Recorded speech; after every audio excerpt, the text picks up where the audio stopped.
taking someone out of their natural or source condition, coming into this world as a newborn baby, but chaining them and indoctrinating them, employing fear and trauma, will result in someone who we may deem as disconnected from source, in need of a return to nature, somebody maybe lacking a soul, lacking spirit, for they never had themselves to themselves.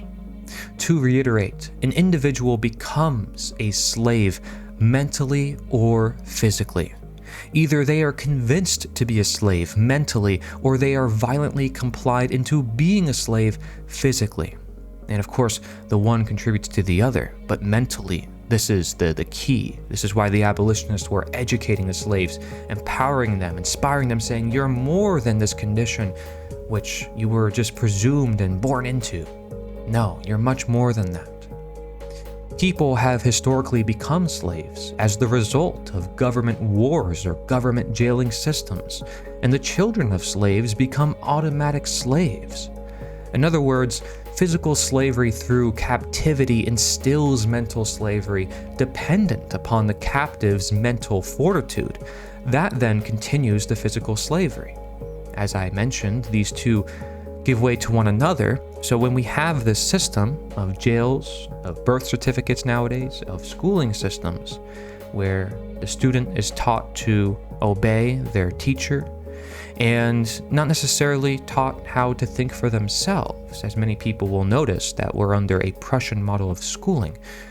Is it so that we may not have ourselves truly for ourselves?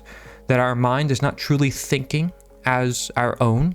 We need to ask ourselves that question, and of course, you may think our education system is fine, but we need to study it more.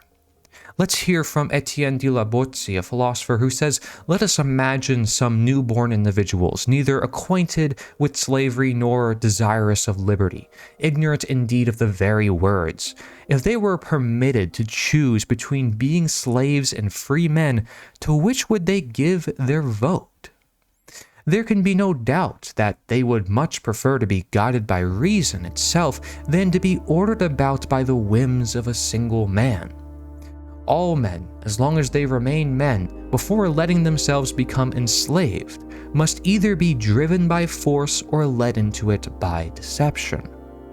Conquered by foreign armies, as were Sparta and Athens by the forces of Alexander, or by political factions, as when at an earlier period the control of Athens had passed into the hands of Pisistrates, or however you say his name.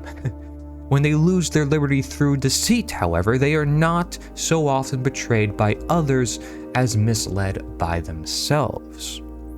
Plays, farces, spectacles, gladiators, strange beasts, medals, pictures, and other such opiates, these were for ancient peoples the bait towards slavery, the price of their liberty, the instruments of tyranny. By these practices and enticements, the ancient dictators so successfully lulled their subjects under the yoke that the stupefied peoples, fascinated by the pastimes and vain pleasures flashed before their eyes, learned subservience as naively, but not so creditably, as little children learn to read by looking at bright picture books. He's saying that we're all entertained and distracted from the fact that we are enslaved, and these distractions keep us in our slavery. He says they always fooled the victims so easily that while mocking them, they enslaved them the more. From the Liberty newspaper, 1881 or so, glory is hers and high honor of those that oppress and enslave. Shelter she gives to the poor in the sheltering mouth of the grave. William Godwin, a philosopher, said another idea which has suggested itself with regard to the removal of offenders from the community they have injured is that of reducing them to a state of slavery or hard labor. To the safety of the community, it is unnecessary. As a means to the reformation of the offender, it is inexpressibly ill-conceived. Man is an intellectual being. There is no way to make him virtuous but in calling forth his intellectual powers. There is no way to make him virtuous but by making him independent. He must study the laws of nature and the necessary consequence of actions, not the arbitrary caprice of his superior. Do Volt desire that I should work? Do not drive me to it with the whip, for if before I thought it be better to be idle, this will but increase my alienation. Persuade my understanding and render it the subject of my choice. It can only be by the most deplorable perversion of reason that we can be induced to believe any species of slavery, from the slavery of the schoolboy to that of the most unfortunate Negro in our West India plantations, favorable to virtue. Of course, this is written very eloquently, but he's basically saying that in order to really have a enlightened, free world, we need to recognize the individual and empower them with their intellect and recognizing their independence and having them study the laws of nature. Because by making slaves and masters of everybody, you're just going to cause more problems. And he really kind of delves into the psychology of it.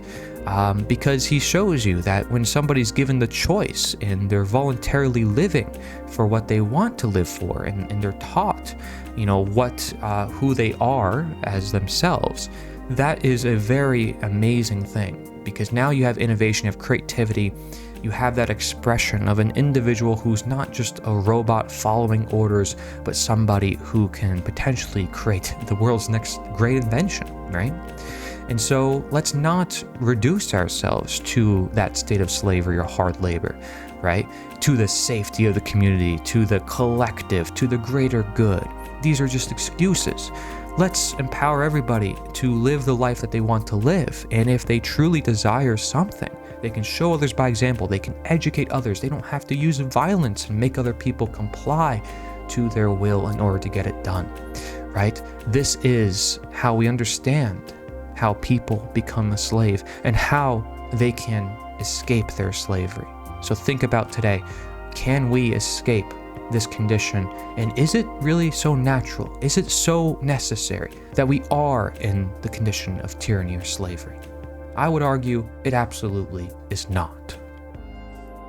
Thank you for watching this part of the docu-series Slavery Gone for Good. Be sure to watch our other parts for a more deep understanding as to the nature of truth and action in its fullest extent. If you want to learn more and hear more quotes that have not been discussed in this video, be sure to buy the book Slavery Gone for Good Black Book Edition. This is the most important work in history, and you are part of that work. Do not forget it. As Frederick Douglass, former slave and abolitionist, said, "Knowledge makes a man unfit to be a slave."